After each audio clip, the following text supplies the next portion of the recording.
introduce your host, Fino and Sasha, the legit king. It's the start of the show, time to walk through the smoke. When I enter the ring, I jump over the ropes. I feel like Mysterio, I ain't no joke. Titles, I held them both, call me Chris Jericho. Time to cash in my money in the bank. Just like Sheamus when he beat Roman Reigns. Meet me in the cage, like Undertaker when he met Kane. I don't play games, I'm no Triple H. The crowd screaming, you rock like my name's Dwayne. The crowd screaming, you suck like your Kurt Angle. In the ring, I'm the boss just like Sasha Banks. So you'll get whipped like the intro from Sable. King of my stable, don't matter the label. Smackdown or Raw, you get put through a table. Pushed off a ladder or choked with a cable. Throw me a chair, I'ma give him a facial.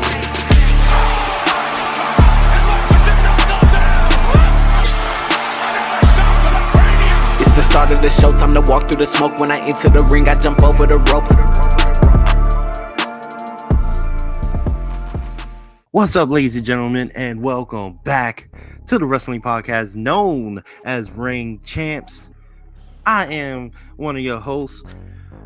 I go by just Fino, and I am here with my co-host, the one and only Sasha, the legit king. Sasha, say what's up to the people.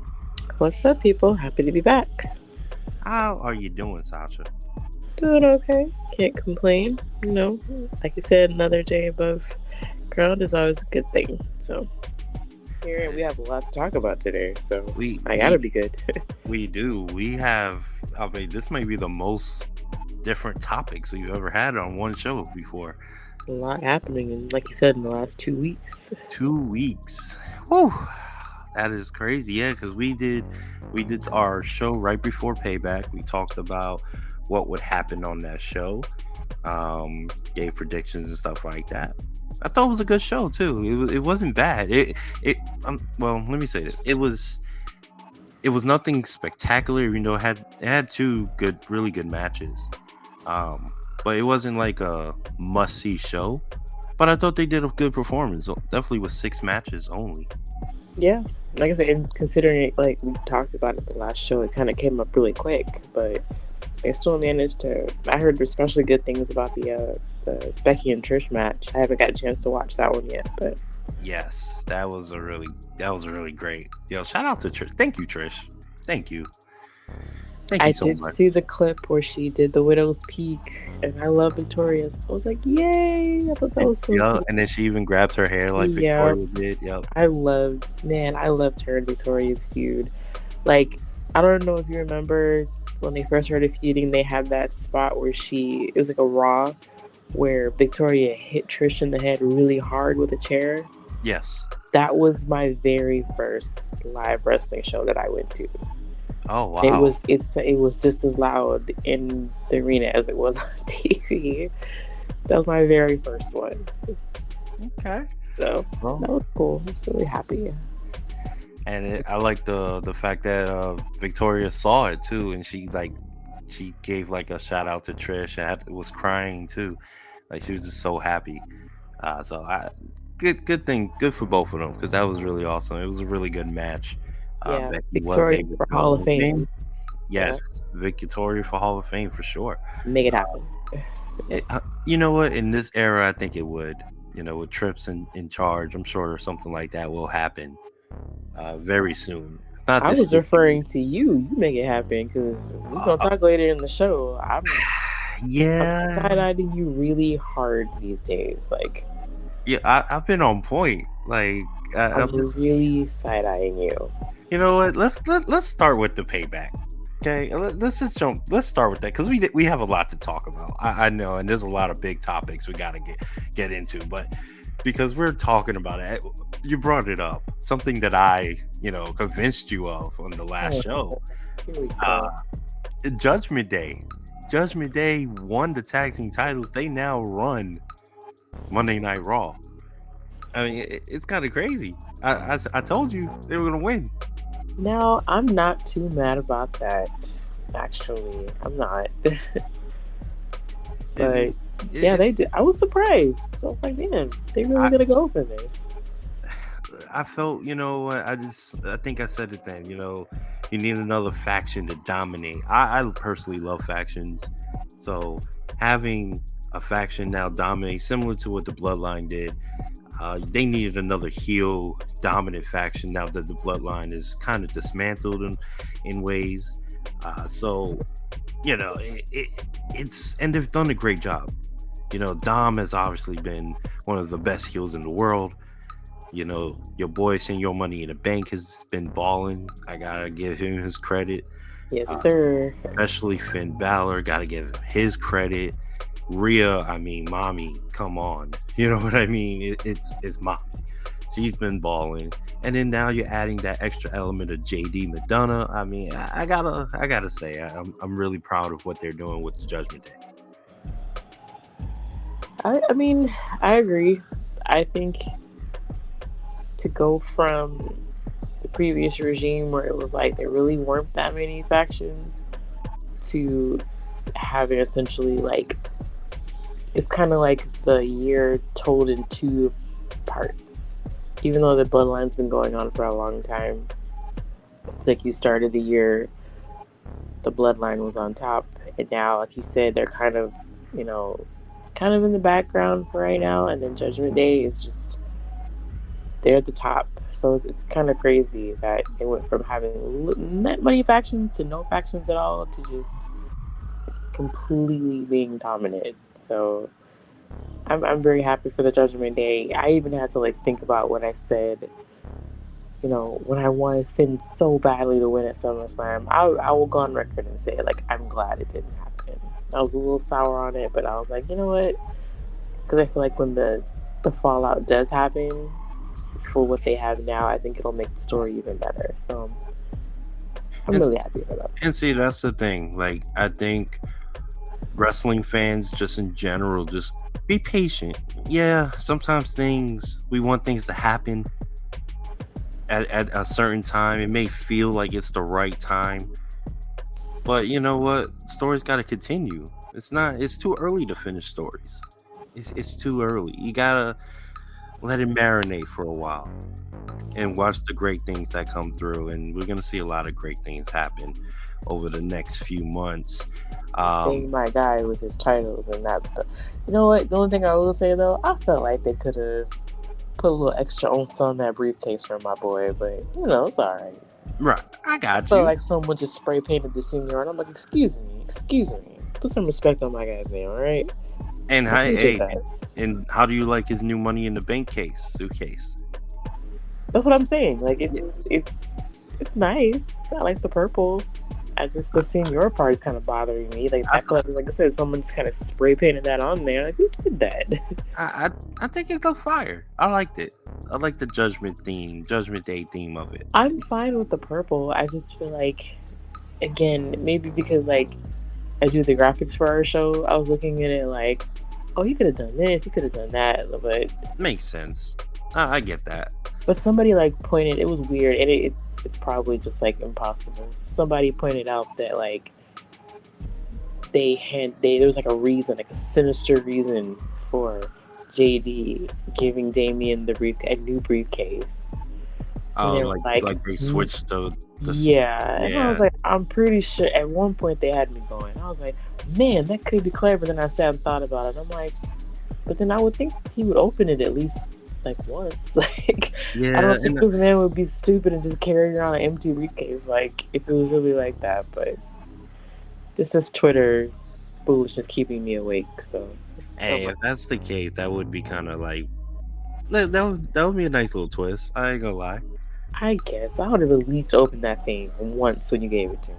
JD there's nothing nothing in Finn, there. and then Finn catches it. Oh, that would be nice. That'd be cool. Guy look foolish. We're not doing that. That's all.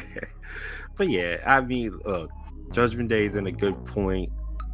They're definitely hitting their peaks, and they got so much more to go. But before we continue on with Judgment Day, I think we need to go ahead and hit some of the major topics, because Judgment Day, I'm sure, are going to come up later on in the show, especially with a couple of the topics that I have written down. So let's hit the main topic. So a lot has happened in the last 2 weeks. Like I said, we didn't record since before Payback. So since Payback, I mean, we've had some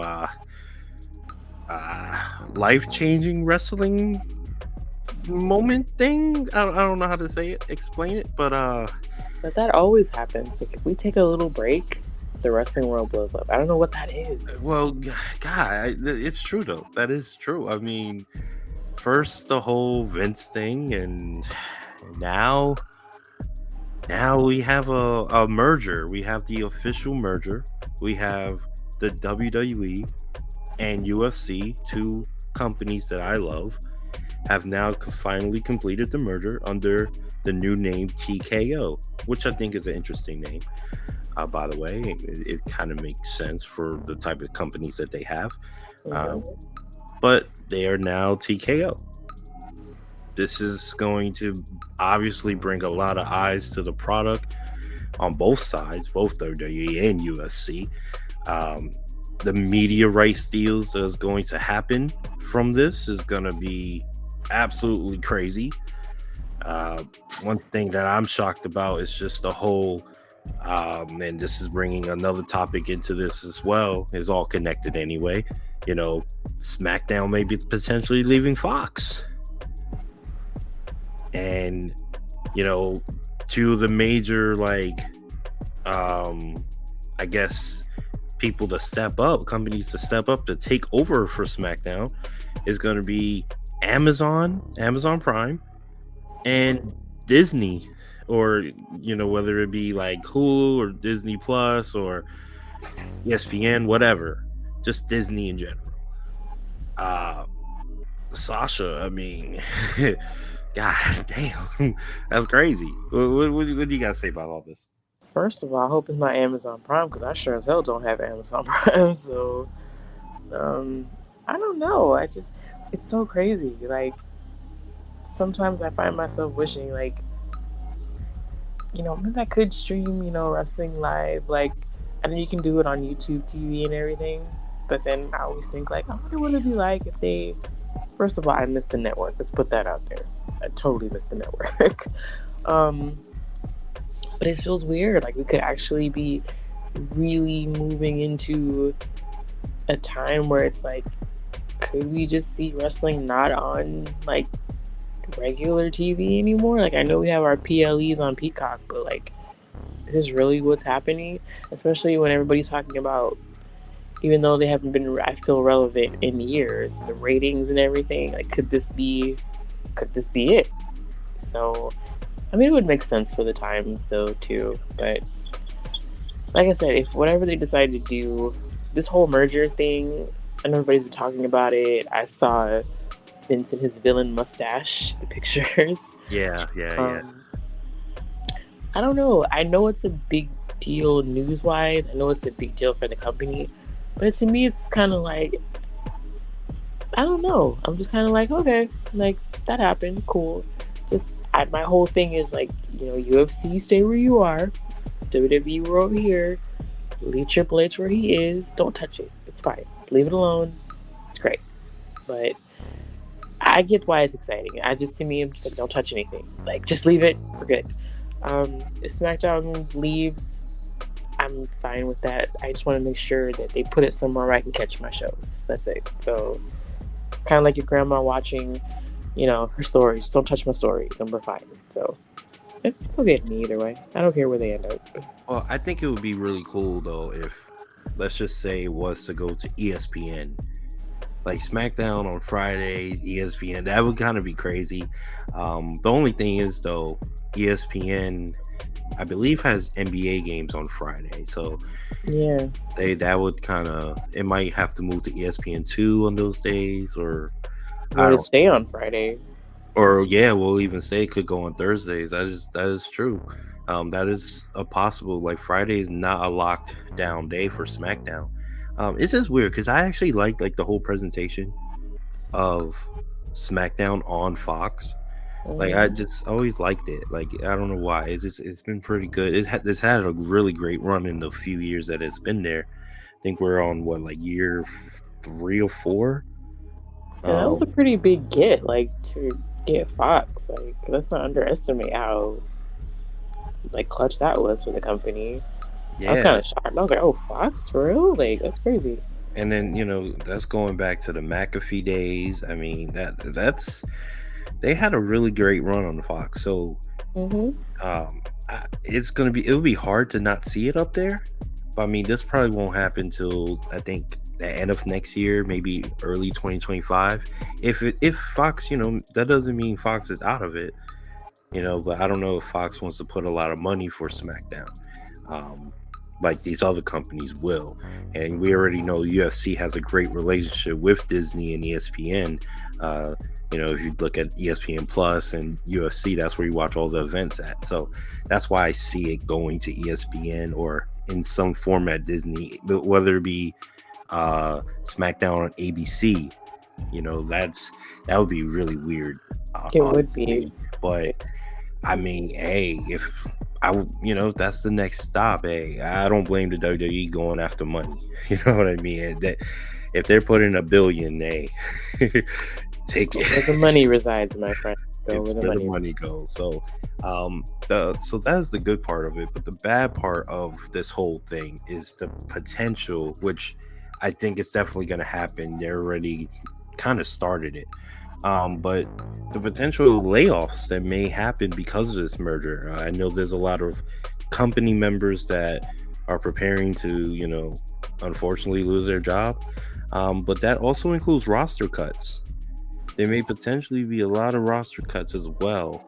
Maybe not significant, but I don't know if there's going to be any major names. But I know, like right now, for example, I know Elias is an official free agent already.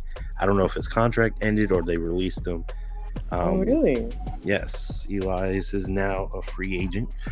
I'm trying to think. Lacey Evans she's gone too. Yeah, Lacey Evans is gone. She didn't renew her contract though. I know now she's doing it's something for the community, but then she's also on OnlyFans. So I don't know exactly the whole ordeal with that, but hey, it is what it is. She was a beautiful woman, is a beautiful woman. So hey, do your That thing. money, honey. I'm trying to think what else we got here. There was someone else I thought that either the Dijak, what do you call it? Really? I The didn't hear. Oh, the Dyad. Dyad, sorry, not Dijak. I was like, what? I didn't hear that one. No, yeah, the Dyad Wait, from. but then they wanted to leave, right? 'Cause Yeah, weren't they wanted to. Yeah, Okay. well, they were supposed to leave in October, so I think they're done with the WWE officially now because they've been taken off of TV. Okay. They already basically announced it on the show that they went down from 4 to 2, so that Okay. so they're done.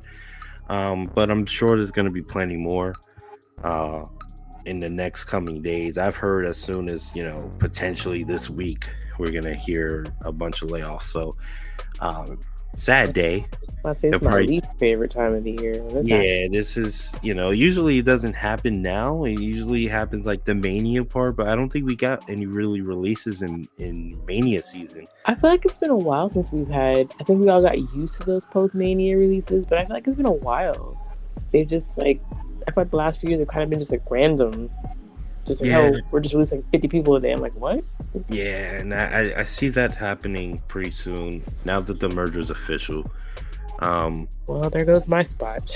I'm trying to think of people we haven't seen in a while. Hopefully it's not people that we got close to currently, but hey, unfortunately that's what happens. But we're in a big wrestling world now. A lot of spots, a lot of areas that people can go and make that money. So it's not all bad, but it still sucks that you're losing your job. So yeah, it is what it is. But speaking of releases, though, there was one particular release that happened in our 2 weeks absence. That go straight there, huh? I don't know why I thought that was gonna be. I just figured we talk about all these releases. Might as well talk about the major one, the big elephant in the room. And this is a big elephant. This was a major one. Mr. Phil Brooks, CM Punk, man, has been released from the AEW, And I know people. I know obviously we're late on it, but we still want to give our thoughts and opinions about it. Um, yeah, he after second incident here at All In. This one was involving Jack Perry, or formerly known as Jungle Boy. After that, um, Tony Khan made the decision to release him and let him go, let him fly away. That's I gotta give TK some props for doing that. It was bold, but I give him props for finally, becoming a man. And He's instead not of becoming letting, a man. no, he became a man because he let it go on too long. I'm sorry, he should have been gone, but he let it slide. He let it slide, and then when it happens again, it's on him. And he finally became a man, and he released him. So I gotta say, it was good decision by Tony Khan. Tony finally did something right, but it was later than it should have been. Much later. So than it should. let me play devil's advocate here, because I'm a little surprised at you. I kind of thought like maybe you would be like, I can't, I don't know why I thought you have a different take on this, but again, just play devil's advocate. We've all expressed that I don't really watch AEW like that. Don't you think it's strange? And if you've been following wrestling for a while, I'm not saying that CM Punk didn't do anything to ultimately cause that. I'm not saying that. But my question is, it's like, don't you think it's strange that someone Cody Rhodes, he leaves AEW, after pretty much helping build the whole damn thing up, and then you have arguably the biggest star that you've ever brought in CM Punk, just problem after problem after problem. I mean, at this point, it's like, I understand CM Punk's reputation, but don't you think at this point it's like, is there something that's not being addressed? Like, I think it's like, is there even like a bigger elephant in the room about this AEW thing? No. So I'm gonna say, I'm gonna defend Tony here, and I'm gonna slightly defend him. I should say, actually, the Cody thing was different than this. Right, I'm not saying that, but I'm just like, Well, no, this is what I mean. So it was different because obviously there was no fighting or anything. I think Cody leaving AEW, I think really was more of a respect thing. I don't know. I think it was just like a philosophy, different philosophies that they had for the product. That's what I believe Cody left, and that's why he'll never talk about it. I don't think he wants to badmouth anyone over there. But I think the philosophies weren't aligned. Now you could say the same thing, obviously, for CM Punk. The philosophies weren't aligned either, because the biggest gripe happened, it goes back to the All Out last year when they had to fight, the whole brawl. CM Punk basically kind of split the locker room in a way. And it was him versus the Elite. Now, obviously, the Elite, Kenny Omega, the Young Bucks, Hangman Page. I mean, all elite wrestling. You know what I mean? So they're going to have stronger says. They're going to win most of those battles because they are the EVPs. They are actual members of the company in talent form and executive. do you think that's even wise to have your talent be EVPs? I don't. No, I don't think it's wise at all. I don't think it's wise, but at the time it had to.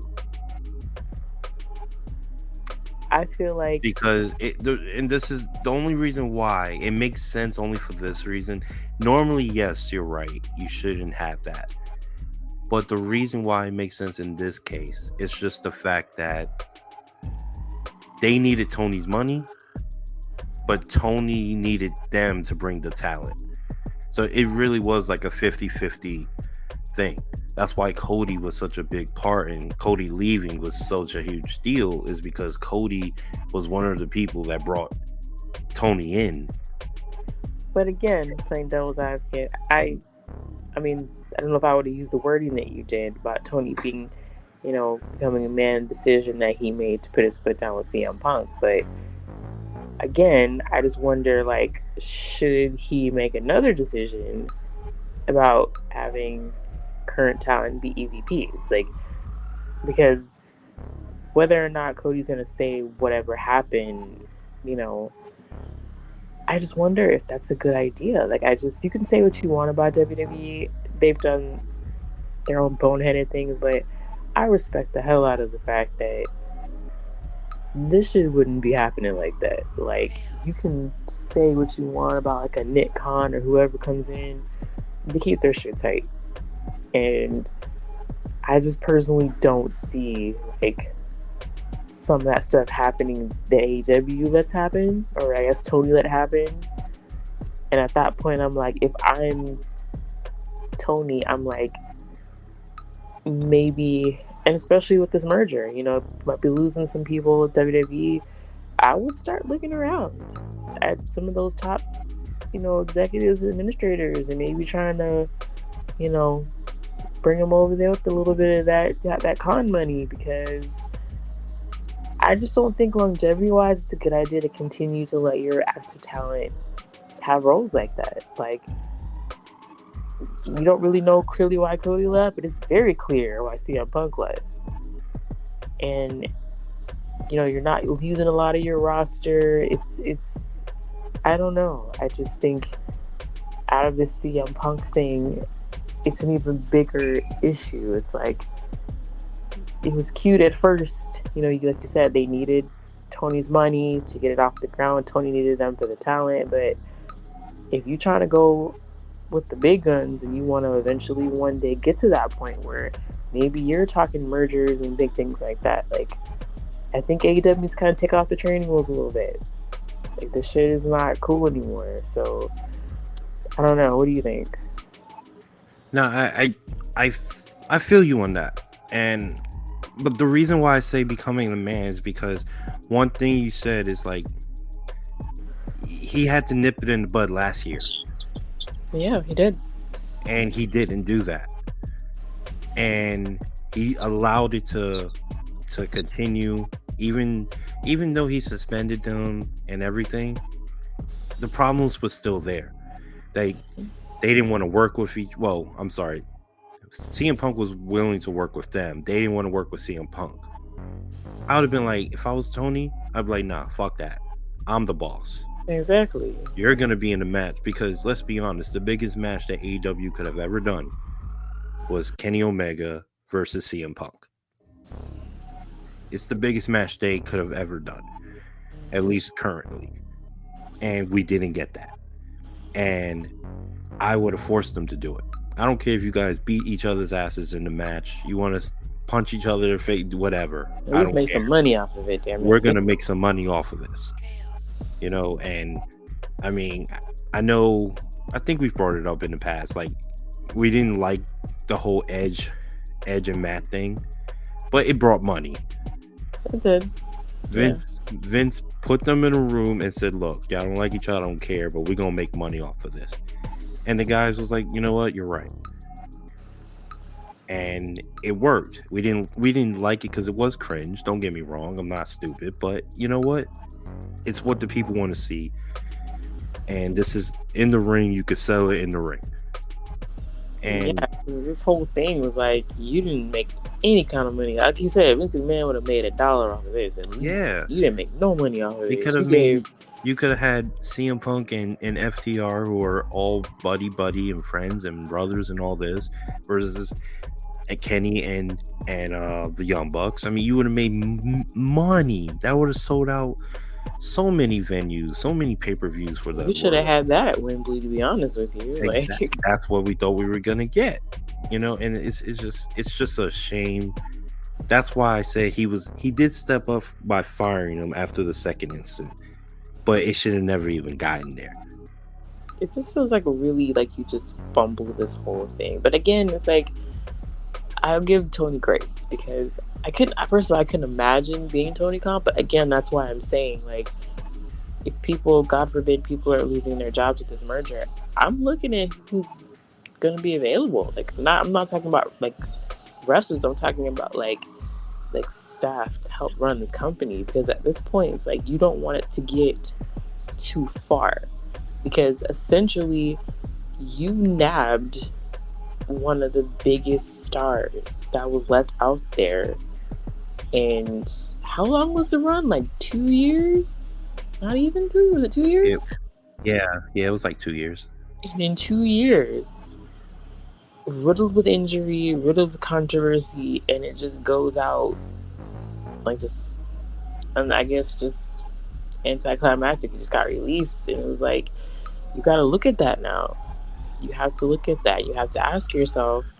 I'm not trying to put all of the blame on the elite and everything. It's like I would be looking around and be like, look, we screwed up here. Like this was just mishandled from the scrum on down. So now you got to kind of look around and just, okay, what do I have to do next to get this going? Because if you want that longevity, if you want to be here 20 years from now having people talk about you, it's like you got to make those decisions. And like we said, it was cute at first, but now it's time to put your foot on the gas, because what you don't want to do is be left out in the dust. Because all this backstage drama, it's not really helping. You could have done all of this stuff, the scrum, the fight with Jack Perry, all that stuff didn't draw a dime. But everybody knew about it. I'm just saying, if Vince McMahon was sitting there while this man was chewing on muffins at his scrum, talking shit about Roman Reigns, this would have been a whole different conversation. Would have been. Vince would have killed that shit immediately. It would have been like Braun Breaker dropping that thing on that dude's head. Was it Von Wagner or something? Von Wagner, yeah. That screen would have went dark immediately. Yep. It's true though. It's true.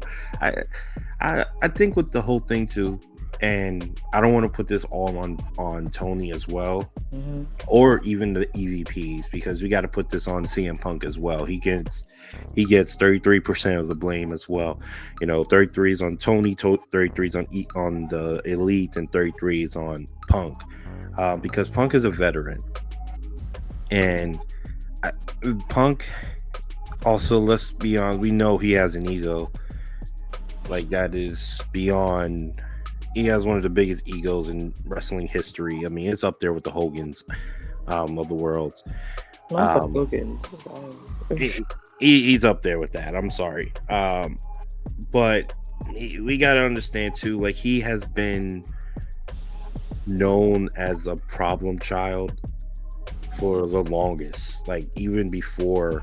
even back in the WWE days, like, a lot of people do not like CM Punk, and the fans like him. I used to like him. I'm not a big fan of him now, but I was happy when he did come back, because who wouldn't want to have one of the best ever back? So I was happy when he returned. I watched it live. I was happy and everything, but he did seem different. Like, he did seem like he was for the business more than himself when he first arrived in AEW, and I don't know what happened, but it just did not seem like he got on the right foot with people. And I don't know if that was him. I don't know what he did to rub people the wrong way, but yeah, he just, I don't know. I really don't know what my true feelings about CM Punk are now. I know I'm not a big fan, but I guess this goes to the next question. Like, he is available. Is that something that I would want to see? Like, do I want to see him back in the WWE if that is a possibility? Would you want to see him in the WWE? Why not? Like I said, I said last time, I was shocked he came back to wrestling, period. So at this point, it's like nothing would shock me. And if you're going to do it now. Strike while the iron is hot. Because if you wait too long, ain't nobody want to see that. So He's out. You would be happy to see him in WWE I'm then? not gonna say that I would be like that guy that was crying when he came back. I like CM Punk just fine. You know, I don't even. I think I made like a conscious decision, despite all the stuff that we know and the stuff that we're talking about CM Punk. I try to take that out because I feel like sometimes that kind of takes the enjoyment out of wrestling for me. So I have to like kind of mute. Like we have to talk about it obviously for the show, but for the sake of my own personal fandom, like I try not to think of the backstage stuff and all that stuff when I'm watching Punk. I'm just trying to enjoy it in the moment, because then it kind of like, if he's cutting a really good promo, I want to enjoy the promo and not so much thinking like, man, I'm not a fan of him because he's this and that. It's like, So I mean, I think CM Punk is a very interesting character. Whatever he's like outside of the ring, I mean, it is what it is. We have to talk about it anyway, but I think just for the sake of the business, I think it would be very interesting to see him with a Roman Reigns. That's the one I want to see. Because Him and Reigns, yeah. yes, because him, I remember when he did that podcast with Cole Cabana, and people made jokes about it, like, oh, make Roman strong, and you know, him saying those things, you could kind of wonder, like, I guess he didn't suggest Roman Reigns to be in the Shield. That was a company move. And I think it would be a very interesting dynamic, especially for how Roman's character is now. Like, I could feel like he'd be completely, like Roman Reigns 5 or 6 years ago against CM Punk on the microphone. I don't know if that would be a good idea. Roman Reigns now, I don't know. He's a little reckless with that mouth. So I would be very interested to see that. And what he's done. Like, yeah. A lot of people have grown. That company has changed a lot since CM Punk has left. And just to see where he would fit in that now would be very interesting. You have a Roman, you have a Seth, you have Cody, I would love to see him and Cody.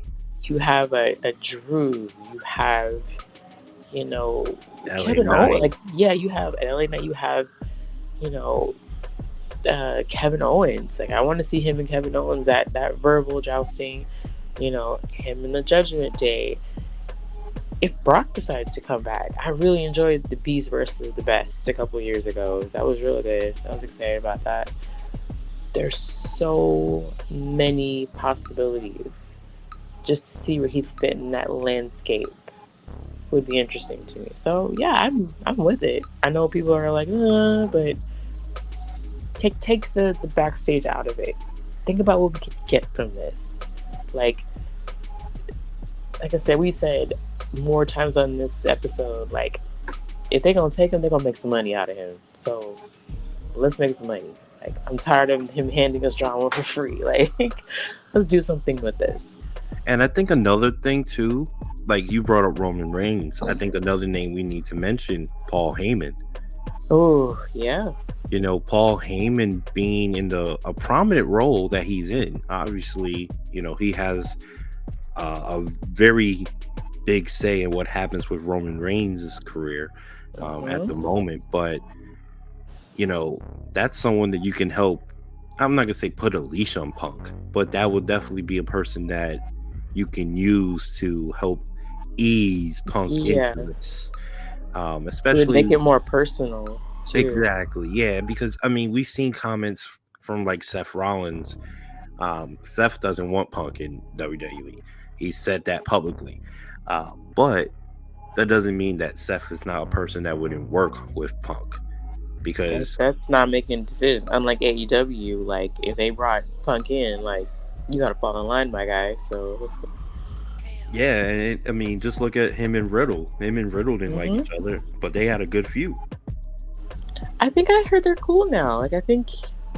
Yeah, no, they Riddle are. had They're done something. He brought him something, and he seems like a guy that people would like not like at first, and he just you kind of warm up to him. He seems like that.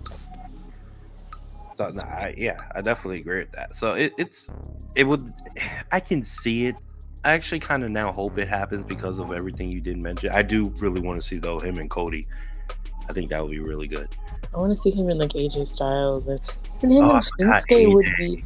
Yeah, even him and Shinsuke. Shinsuke would be interesting. I want more for AJ Styles. Like I like that would be so interesting. It Like just there's so much. There's so much that can happen. You know yeah, what? see now I you would. look. Okay, you warmed me up to the idea. At first, I didn't Yeah. want, it, but I can see it. I can definitely see it. Um, I guess it would be nice to see him. Um, so I know Survivor Series, for example, is in Chicago, so that would be a nice little debut or re-debut. Mhm. If That would be not, crazy, right? To kind of like he came back in Chicago in AEW, and if he came back to WWE in Chicago, that'd be that interesting. would be really interesting. That would be cool. I would be. I'll be shocked if that happens, though. I would be shocked, but if it happens, good thing. I do know he does have a good. He has a really good relationship with the UFC. I think he still works for UFC in a way with one of their like minor league things. I think because they have like other MMA promotions that they do. I think he still works for one of them as a commentator. So he has a really good relationship with the UFC side. So with them now being workers with WWE, I could definitely see it happening. I could definitely see it. Yeah, one more note before we move on to that. Wouldn't it be crazy when CM Punk eventually runs into Dominic Mysterio? Because remember how CM Punk sang happy birthday to Ray's Oh, daughter, yes. Leah? That'd be so weird. Like, That would be cool. That would. Okay, I didn't even think about that. That you did mention things like it. Judgment Day, but I didn't even Mm-hmm. connect Dom. That's right. That would be cool. That would be cool. See, are you excited now? Let's do Okay. it. Let's Okay. do it. Yeah, let's make it happen. I'll talk to Trips. I'll text him later. Make it happen. Make it happen. All right. So, from one person who left AEW, let's talk about someone. Let's keep the AEW going while we're still on it. From one person who left AEW to one that's potentially leaving AEW on their own. Jade Cargill. It's a big story that she is leaving AEW, which is shocking because she just said in a very very recent interview that there was no other place she wants to be. But it seems that she just finished up her run at AEW and is leaving to go to the WWE, according to sources within AEW and sources within WWE. Now, I don't know how familiar you are with Jade Cargill, but Jade was basically presented as like this unstoppable woman. Oh yeah, I saw her. She was like 60-0, 61 or something like that, where she then lost the title to a returning Chris Statlander in a very bullshit way, by the way. And then she came back to AEW this week, or last week, I guess. And they're already putting up the match of the rematch, which I already know the results of. So spoiler alert, she loses the rematch. It should air on Friday, Rampage. But that seems to be her last match in AEW. Which I already thought the women's division in AEW was terrible to begin with. Well, not the talent, just the way it's presented, I should say. But now, if she comes to WWE, not only will she obviously become a huge star, I think that's a boost to the WWE's women's division for sure. Even though she is very green still. She's gotten much better, but she's still green. But she's a fucking superstar. You just look at her. I mean, that is a star in the making. What are your thoughts on that? First of all, I will miss her saying Tony cut the shit. I kind of thought that was funny. I think this is the best thing for her. I think her coming to AEW and getting established was smart. I've listened to interviews with her, and I listened to the reasons why she said, because she initially tried out for WWE. One of the things she said was, she wanted to use her name. She wanted to keep the rights to her name. She has a daughter. She's married. Like all those things were kind of, factors on why she ended up actually going to AEW. But you know, if wrestling is going to be what she continues doing, I think the best place for her is WWE. I know a couple episodes ago we talked about if Hook was going to come, and we talked about why it would be a positive move for him. I think a lot of those reasons are very applicable to Jade. Like you said, she's very green, and I think someone suggested that she starts in NXT, and I'm not mad at that. I think her going to NXT would probably be the best thing. I know people would be like, oh, put her on the main roster, but I think that time, and I think one of the best things that I really enjoyed about NXT is they take the time to accentuate your strengths and kind of hide your weaknesses. That's always been like a thing. Like I remember hearing Paul Heyman talking about that. I think they have the right team around them to do that for her and to make her a force, even bigger force, so that when she does come up to the main roster, because what you don't want to do is take her and put her in the main roster too fast, because I feel like the way, especially the women's division, and I don't know how to say this without it being a slight to the other women in AEW. Like you pointed out, the way the women's division has been handled in AEW has not been the best. It's not to say anything about the talent. Sometimes, I think in the recent months, it's gotten a lot better. I think Triple H and them are finally starting to, hammer out the women a little better. But you can make a case that they are much stronger with the way they handle the women and they present them in WWE. I think with Jade coming up, you have a lot of talent that she can work with. But like I said, it's the presentation is different. She's not going to come in there and be able to just blow through a Charlotte Flair. She's not going to be able to come there and blow through a Bianca Belair, a Becky, a Bayley. Like, it's a different... These women have been presented in a completely different way. This division has been presented in a different way. So I think you need time to work on some things so that when you do build her up and you bring her up, it's more believable. I just don't think putting her on Raw tomorrow was the best thing. See, I disagree with you there. I figured you would. I just don't see it. I would put her straight on the main roster. I would build her up like if she was a monster. But who is she gonna? Like you put her in squash matches, similar to what AEW did in the beginning. I thought that was the right way to do it, but then the problem was what hurt her in AEW, and I'm gonna give a shout out to my boy Fred, because she's actually the reason he got back into watching wrestling. So, which is I know it's weird. You would think Bianca, but it was her. He saw her, and then he was like, "Oh shoot, like I want to watch her," and that's how he started becoming a wrestling fan again and all that. But anyway, getting back to what I was saying, those squash matches build her up, and then she can feud with someone on the main roster. I don't know. Let it be like she's attacking.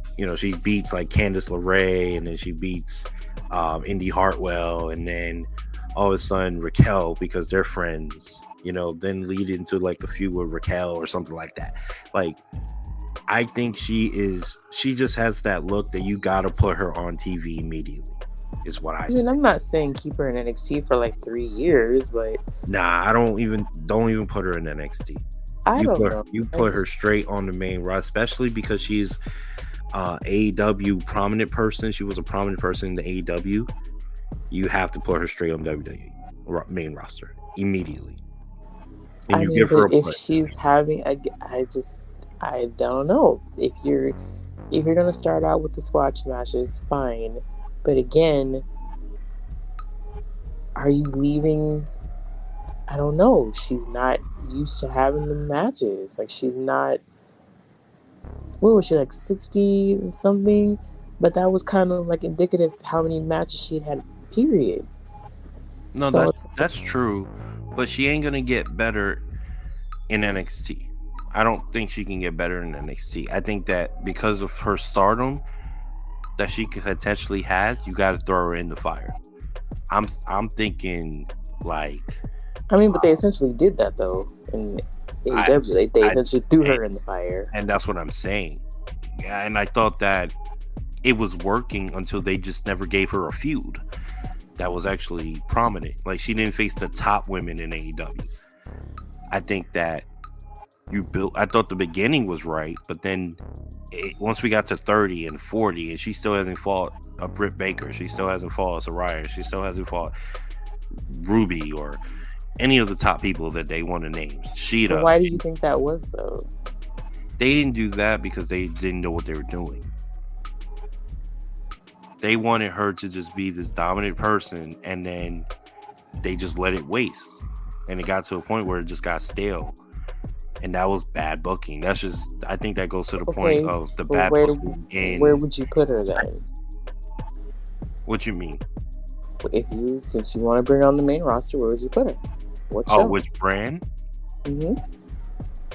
I think SmackDown needs I think SmackDown will probably be the best. Well, no, Raw. I think Raw will probably be the best one. Raw doesn't really have too many. You know, they have Becky, they have Rhea, but there's no one really else after that unless I'm missing. And Raquel. But other than those three, I don't think they really have. Liv when she gets back.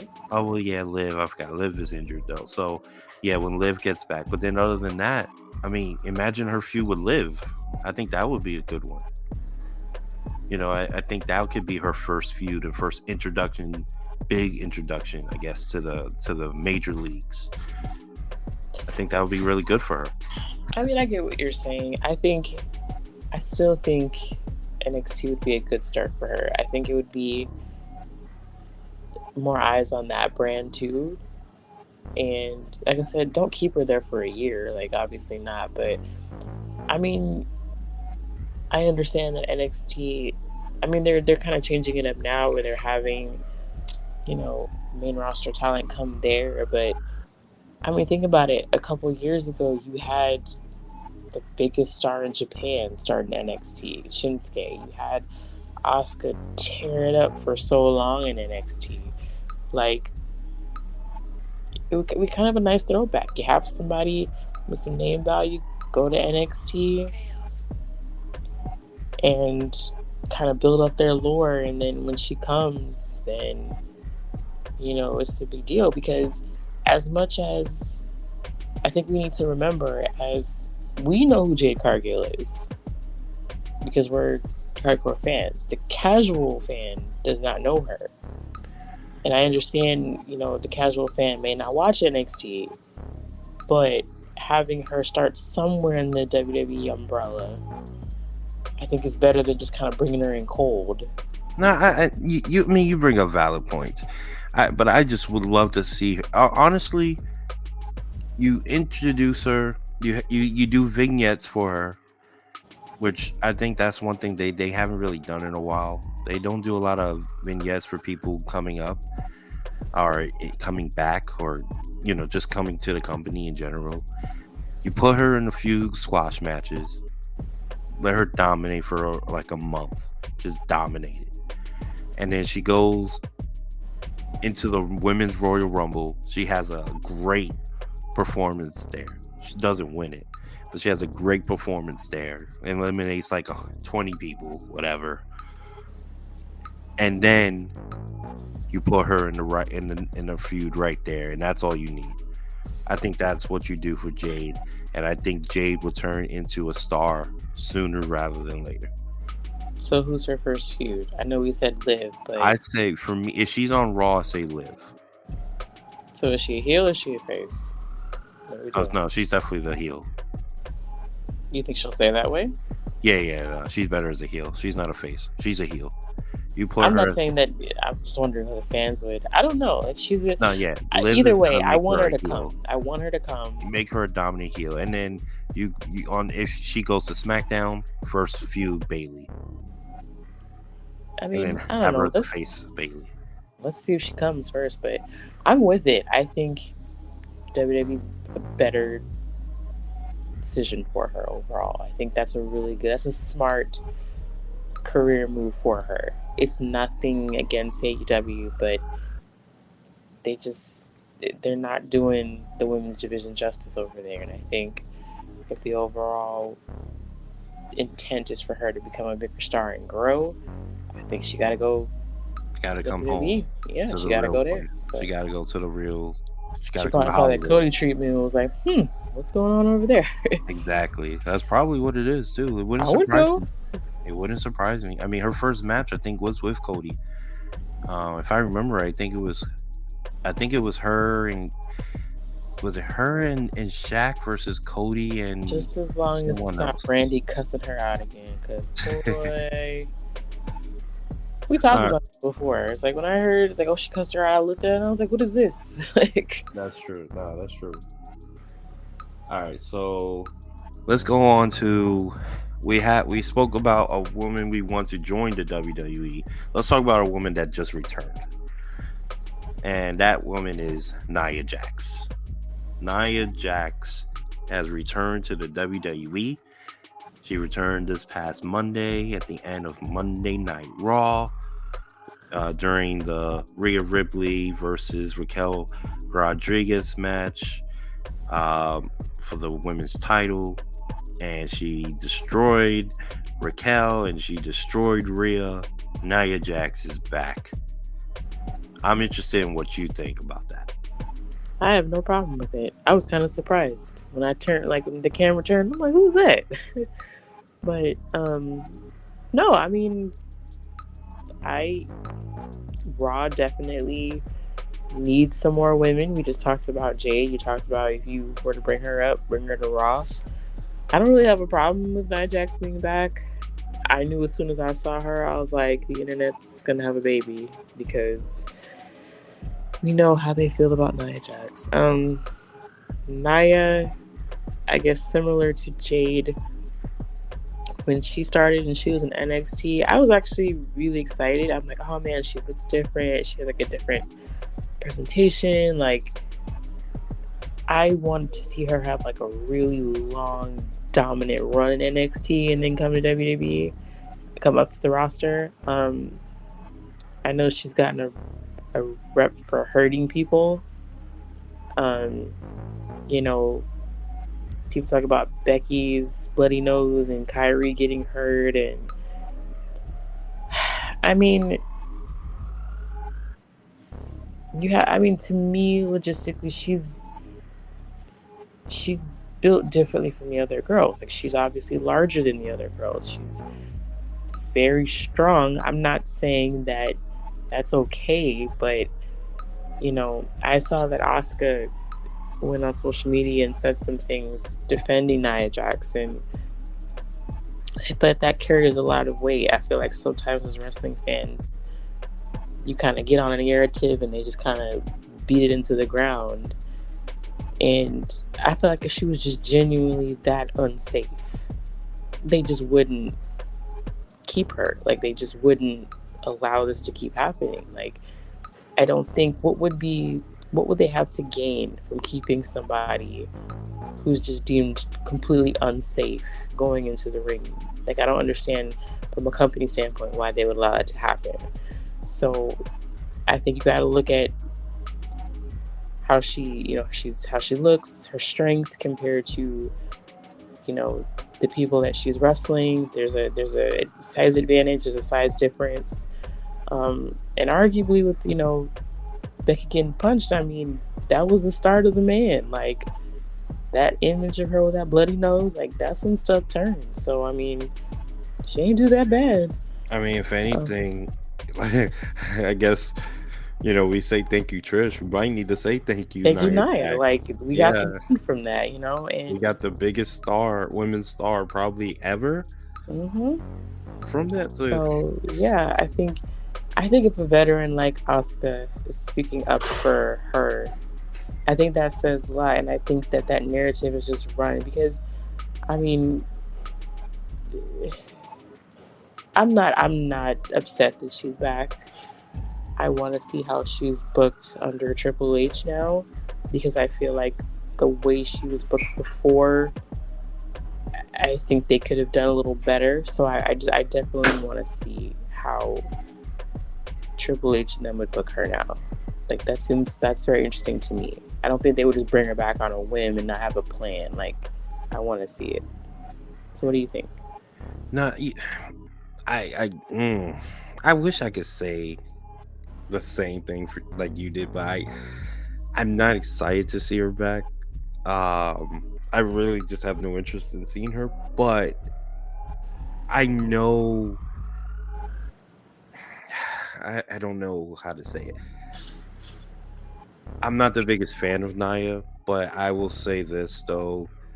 She does play her role right. Mm-hmm. I'll give her that. As long as she's not like they try to put her like a main eventer or something like that. I'm fine with it, but as long as she plays her role, which I know she will because she's done that in the past with basically no issues. She's loved by a lot of people in WWE, especially the women's side. I know that for sure. So I know they welcomed her back with open arms.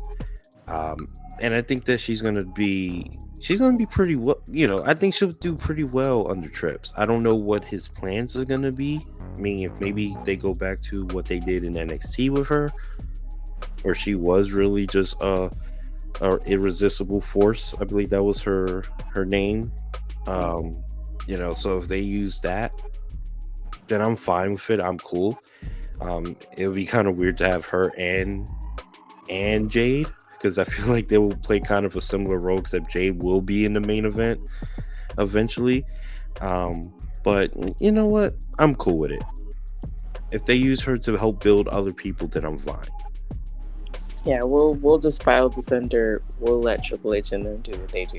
And then Yeah, we'll and I think this would be a nice feud too with Raquel, because I'm assuming it would be her and Raquel first, especially since she interfered in the match. I think that would help Raquel. That would help put Raquel in that next level. Like she got a taste of it by facing Rhea, but she's not there yet. Like the fans Yeah. are not totally behind her, but I think Anaya can help her get to that level. Especially if she was like to lift Nia up and do something crazy, like that would help Yeah, a I lot. agree. So I think that's something good. We got the Royal Rumble coming up in about 4 months, which is crazy to think about, but I think she does well in the Royal Rumble. We just saw her in this past one, which was weird that she was the number 30 entrant, but it is what it is. But yeah, I'm fine with it. I'm cool with it. I want to see how Rhea reacts to what she did. Like, is she gonna say? Is she gonna say anything? Is she gonna be kind of?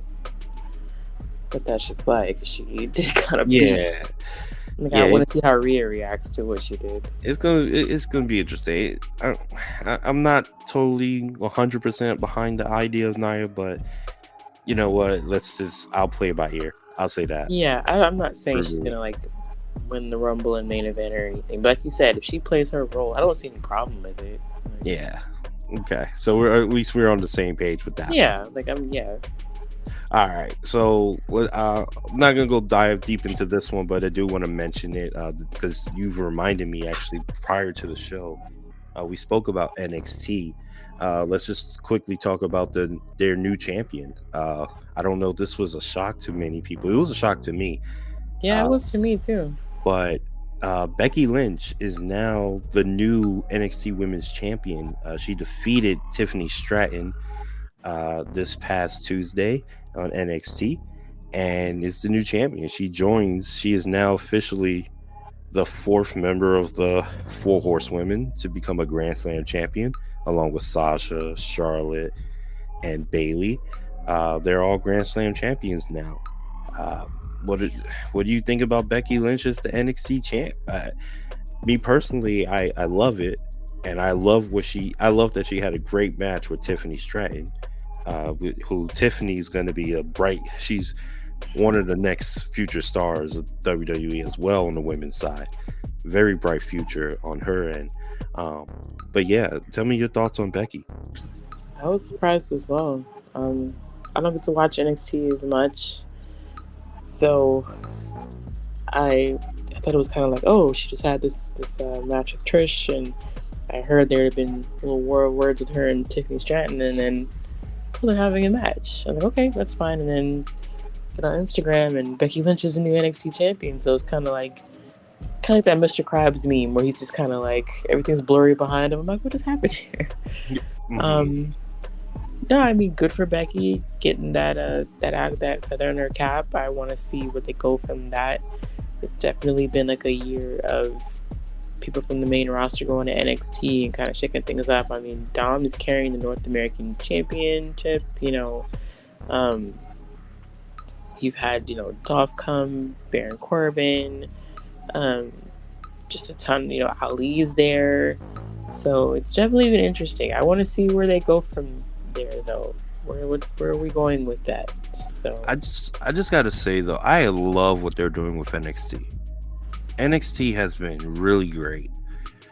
Like I love the way, and I think John says this a lot. Like one thing they do probably better than anybody is they showcase a lot of people during their shows. So a lot of people are getting shine. A lot of people are getting their eyes.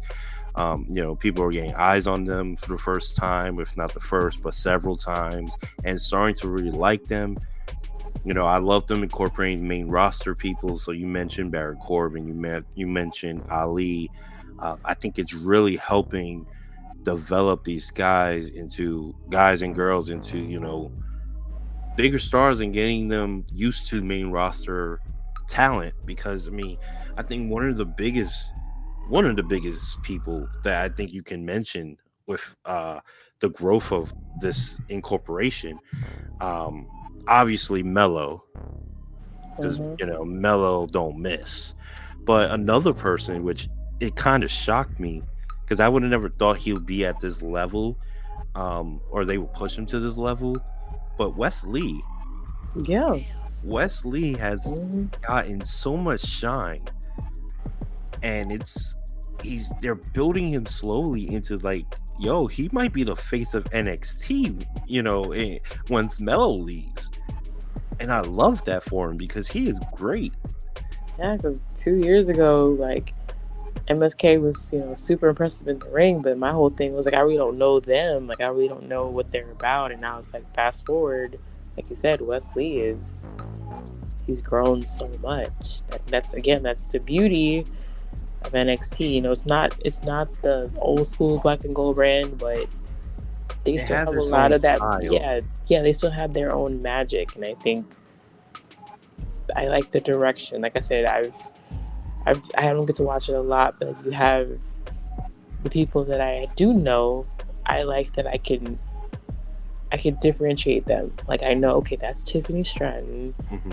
I've seen, what's his name, Tony D'Angelo. Yeah, Tony D'Angelo. Yep. Braun Breaker over there trying to murder people. Yes. So like I can I can pick out people and like, okay, I know who that is or what they're about. And you have your Wesley. I appreciate it. Reminds me of, in a way, the old school black and gold. That's when I fell in love with NXT.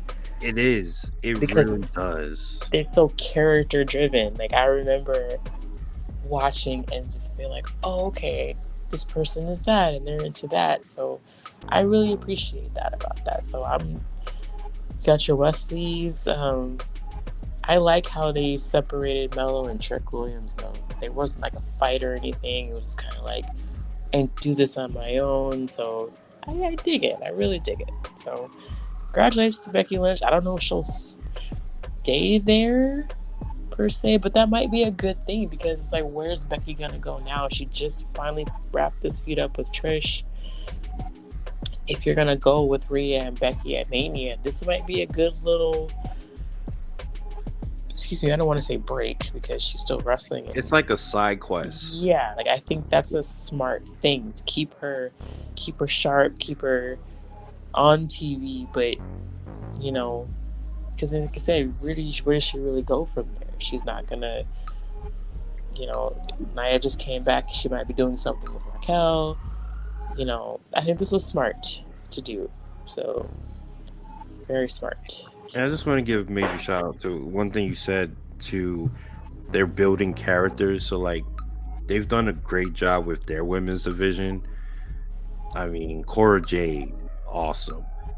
They're building a young Thea Hale, who I don't know if you're familiar with Thea Hale, but she was Is she in like Chase U or yeah, she's not there anymore? she was in Chase U, and now it seems like she's changing and she's like turning her dark side. Like I love that. Like I love what they're doing with her, Roxanne Perez. I love there's so many women in NXT that once they come up to the main roster, they're going to be stars. I just can't wait for the future.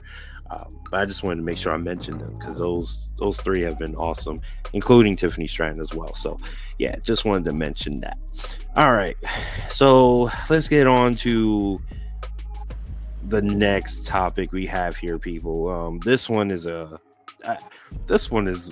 good one because a couple of weeks ago, I would say about a month ago, our boy, our Uso brother, my Us, Jay Uso, quit the WWE. He said, I'm done with I'm done with the Bloodline, done with SmackDown, I'm done with the WWE. And then at Payback, he returned. But he did not just return on to WWE, he returned on a new brand. Because now Jay Uso, Main Event Jay, is now part of the Raw roster in a deal that was set up by none other than the American Nightmare, Cody Rhodes. Now we find out later on one of the episodes of Raw that SmackDown will receive trade compensation for this deal. Very interesting. So, Sasha, a couple of questions for you. Kind of a two-parter, maybe three. Depends how I word it. One, did Jay Uso come back too soon? Two, do you like him on the Raw roster? And three, obviously, who's getting traded to SmackDown?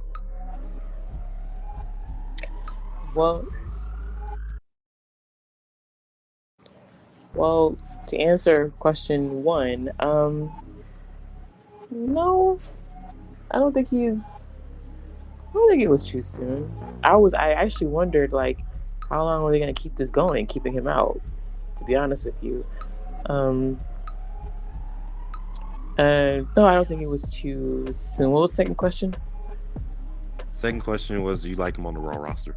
Yes, I do. I think that I like how they're doing it too. I like how they're not ignoring, his past in the bloodline. I like how he came, and I really loved him and Sammy. That little exchange, that was really nice. Very great moment. I'm always a fan of Sammy and Jay interactions.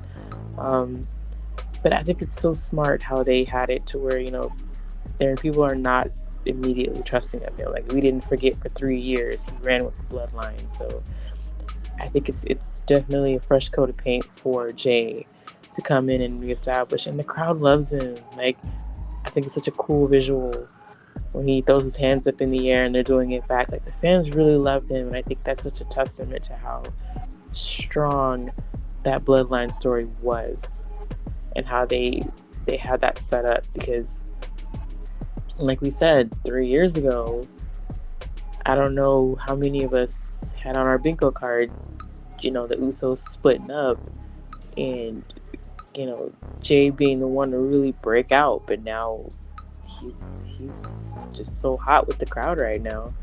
And where they're positioning him is very smart. He's getting in there with, the KOs and the Judgment Days and everything. And So I think it's very smart. I did think that little clip, and even with Finn and them trying to tease him being in the Judgment Day, it's kind of interesting. I thought that clip of him, Finn saying, I'm a fan, Damien's a fan, Dom is a fan. He's not really reacting, and then when he says Rhea's a fan, he's like, "Oh, for real?" So I thought that was funny. Yeah, Jay, I think it's a good thing. I think it's really a good idea. I like it. Even though, again, I'm side-eyeing you because I know that we talked about this trade thing because we could not figure out how we were going to get Cody. Well, I couldn't figure out how we were going to get Cody to SmackDown, but... And I did mention a trade. Yeah. Well, only because they haven't done that in years. Like, that is true. They have not done a trade in I don't remember when the last WWE trade was officially. The last one I remember was the whole, I think the John Cena one. I think no, was it John Cena or was it? I don't remember. It's been that long. But like I said, it was one of them. It was a crazy. I remember it was a big trade. Oh yeah, I think it was Cena for Batista or some shit like that. Oh, and they swapped champs. Yeah, I think that's in 2005 though. That's the last trade I remember. Years ago. Yeah, so that's even great. But I think, I'm gonna answer the questions too. So I thought it was a little too soon, to be fair. I wanted it to be a little bit longer. Especially, I wanted Jimmy really to get more time where he's the only one around, the only Uso, just so they can help build him up more. And it would have been cool they waited a little bit longer. But as far as him being on the Raw brand, I thought it was a fantastic idea. I thought it was the right move, especially for the future of the Bloodline story. I think it would be even greater. I'm thinking Survivor Series. I'm even thinking WrestleMania with this move, because for one, Survivor Series, I already know the match they're doing in Survivor Series. They have to do it. They got to do Team Jimmy versus Team Jay. I think that has to happen. Whether that be like the Raw roster versus SmackDown, but it's led by the two Usos. I think that's something that has to be done. And then obviously the dream match between the brothers. And I think now you could say it's a dream match for a lot of fans too. It's to see them versus each other at Mania. And so to keep them separated, it's going to be hard to keep them separate when they're on the same brand. Because you're gonna have to do the match sooner if they're on the same brand. But if you keep them separate, you have time to build to it. You have time to stall. You can do other things. Build Jimmy up at the same time. Like, there's so many things you can do now. So I think that I get why you say that they brought him back to. It might have been a little too early, but then on the other hand, it's like I thought it was good because again, you want to have them both be built up in preparation. It's like I don't know how much gas you can get out of their feud if you just have them off TV for months, or at least Jay anyway. I think this is to keep him, in the eye, keep him. I kind of want to see him, and maybe this was their thinking too, how he can do outside of the Bloodline story. Like, you're building him up because, like you said, you want that dream match. But how is he going to float, before we get there? And I think bringing him to Raw, like you said, that was a good thing. And we're midway through September. Like, it's going to go fast. We're almost, we're heading towards October. We got the Survivor Series, we got Christmas, and then boom, we're in Rumble season. Like, so I guess in hindsight, maybe it really wasn't that. He didn't really need that much time off, if you think about it. No, that's true. And I think another thing too is, like, I think you mentioned it, like with Jay, you're giving him the time to see how he could do on his own, like you mentioned. But let's see if he really is truly main event Jay. Like, he was main event Jay because Roman put him there, right? But now let's see if this is a superstar on his own, where he can be an actual, maybe he can get to that level of being a face of the company or something, or top face. Like right now, I mean, I think is obviously he definitely is one of the top faces on the company. You know, you got him, LA Knight, and Seth. Those are like the top three, and Cody. Those are like the top four right now. So let's see if he can float. I highly doubt he'll sink because he's a great Yeah, I don't think performer. so today. I think he'll do well. And I mean, do you see him becoming the champ? Like, I mean, we've before like Mania or something, like him becoming like the world heavyweight champion at some point? no, No. I don't see that. Okay. Deep down, I mean, I know finish the story, but deep down, I still kind of want Jay to be the one. But you know, Well, the Now only reason that- I was thinking that is just because, you know, Survivor Series, if they don't do like Team J and Team Jimmy, then they can do, what if he won the title and then they do champion versus champion? So this is like a way to bring back against Roman or something. That was like another idea I was I thinking. thought they were still gonna try to do Roman and Cody again, especially with Well, I just meant for Survivor Series. I'm right, saying. right. But I'm saying like Yeah. the champion. I don't know. I think the big thing, like you said, the end game is him versus Jimmy at Mania. So I think it's all leading to that. I don't see him being champ before then, though. But no. Well, then So I guess- now the question is, how are they gonna do this Cody thing now? It's like, oh hey, and second of all, who gave Cody Rhodes the power to do this? Like, well, Cody got connections. You know what I mean? He's got but pop. how? Like, when did this happen? I think Cody, I don't know what they have to make the trade make sense, because let's be honest, even though main event Jay is you know, he's a top guy, he's not Cody level. Not yet. So they gotta make it make sense. But I think I trust it. I trust what they're gonna do. I hope it's Cody. I mean, that would make the most sense. Cody did his run on Raw. You don't want him to become champion, because the next step for him, he just beat Brock. Mm-hmm.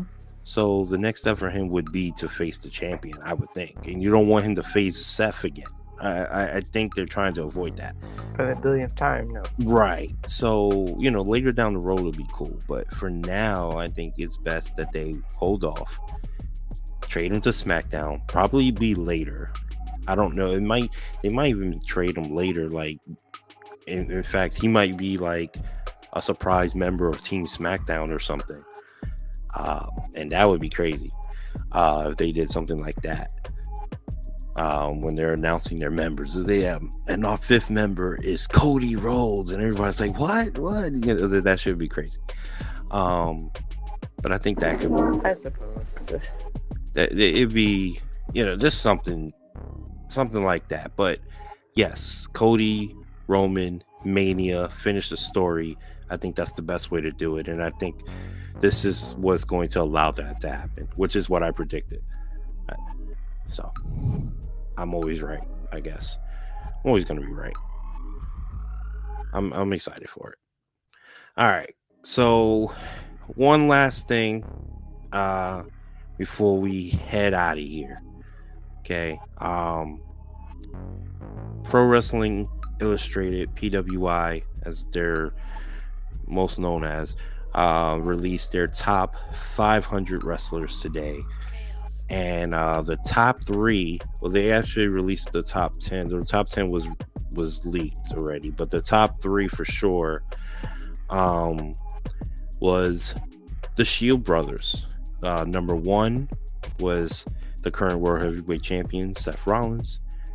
Number 2 was my tribal chief, Roman Reigns. And the third was the AEW International Champion, Jon Moxley. So we have all Shield brothers as the top 3 wrestlers in the world, according to PWI. I have to say that that is pretty great. That is actually really awesome to hear. I didn't agree with it. Oh, I will admit that, but it was still good to see that the Shield brothers were the top three, even if I disagree. who would you? I mean, what part did you disagree with? Moxley. I don't think Moxley should be number three. I thought there was other names on that list that should have been higher than him. There's two in his own company that I would put higher than him that I thought had better years. MJF was better than him. He was This number year, 6. I see. Orange Cassidy, I thought should have been higher than him. He He's really number helped 8. carry. He helped really carry AEW. But yeah, but it was still good to see the Shield. I would say still at the top three. I understand why they put Seth over Roman, so I'm gonna let it ride. If Roman wrestled more, I would put Roman 1, but it's okay. He's still in the top three. But yeah, what does that say about just how dominant that faction was, and as far as like their histories as solos? I mean, I think it speaks for itself. I think I've listened to many interviews where they said when they came in, their entire goal was to run the business, and now, almost a decade later, they're the top three, whether the majority agrees with it or not. Like, even with Mox, like I understand what you mean, but I feel like name value, I get why they put him number 3. But yeah, I think it's, again, the power of the faction. You do a faction right, that's like the perfect example of it. You do it right, you split them up. They're the 3 biggest wrestlers in the world, so that's what you want to do. You want to bring these people together, and that kind of is a nice, I think that's the brilliance in the bloodline. I think that was what Roman and their vision was, to break off and have everybody become bigger, because it's happened. He's a product of that. So I think it's very cool. I don't really I try not to get invested in these lists. Like you said, I saw, MJF was number 6. Gordon Caster was number 8. Cody was number 10. Gunther was number 4, which I thought was pretty cool, considering now that he's the longest reigning Intercontinental Champion of all time. I thought that was really nice.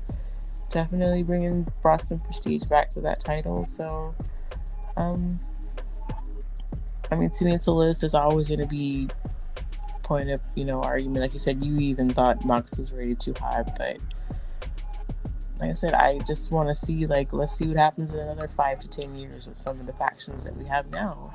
Where is a Jey Uso going to be on a PWI? Where's Jimmy going to be? Where's Solo going to be? Finn, Dominic, Damian, Rhea, where are they going to be? It's very interesting.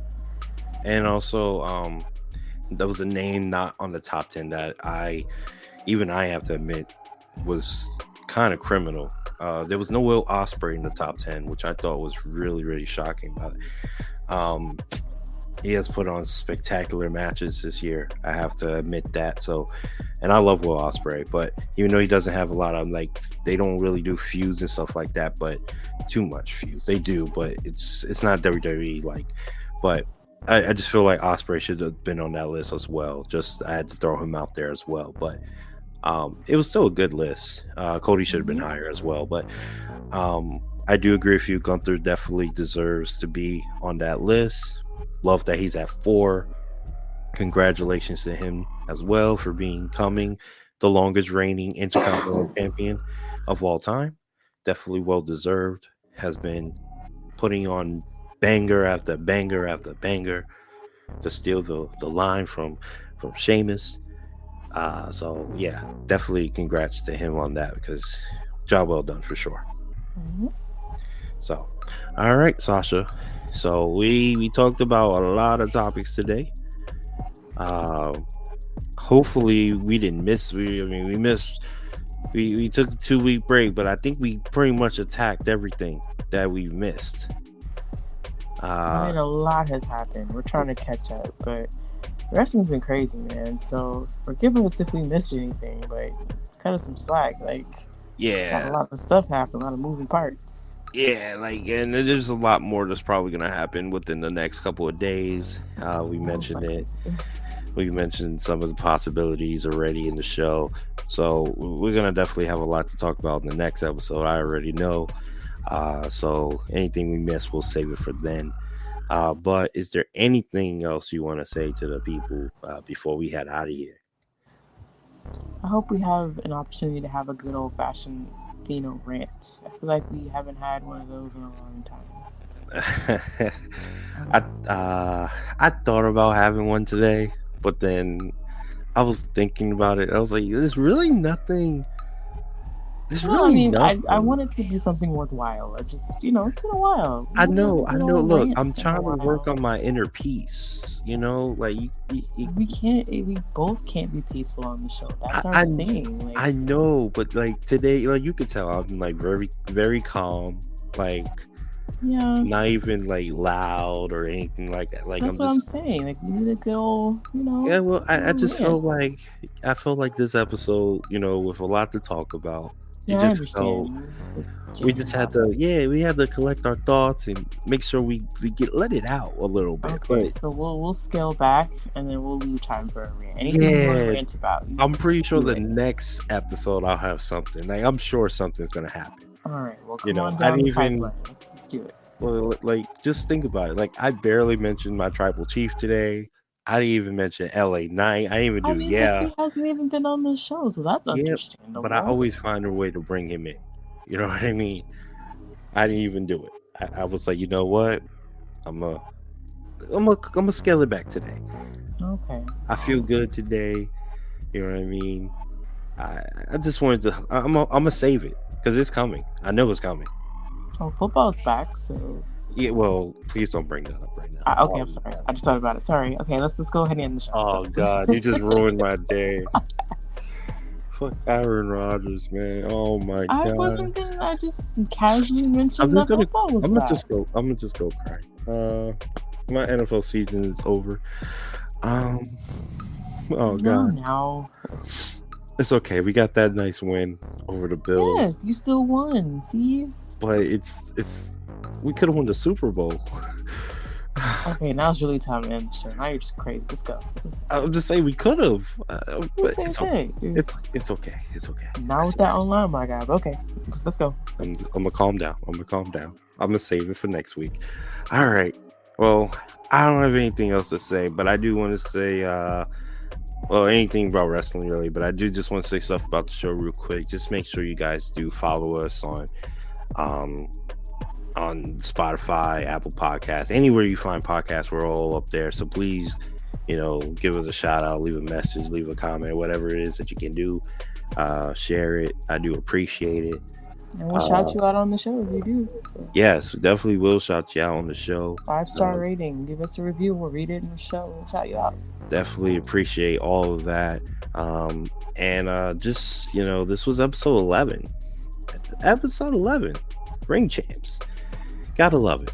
Got plenty more to go. And we got a lot more coming. So I can't wait to finally just let everything out and let it all just be right there in your laps for you guys to listen to and enjoy. All right. So thank you so much for listening. I'm just Fino. She's Sasha, the legit king. This is episode 11 of Ring Champs. We out of here. Peace. Adios.